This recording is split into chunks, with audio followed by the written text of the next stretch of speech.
এরপরের ইতিহাস আরও করুন।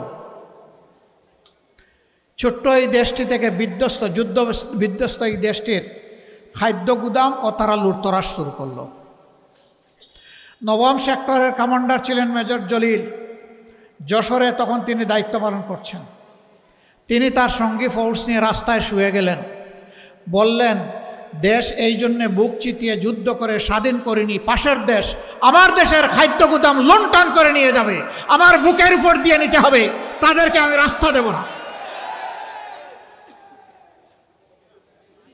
18 ঘন্টা তিনি সঙ্গী সেনাবাহিনীকে সাথে নিয়ে এইভাবে রাস্তার উপরেই ছিলেন। নিহতের পরিহাস, তাকে রাস্তা থেকে তুলে এনে জেলবন্দি করা হলো। যিনি 9 মাস বুক চিতিয়ে যুদ্ধ করলেন, দেশপ্রেমের খেসারত হিসাবে তাকে এখন জেলে ঢুকতে হলো।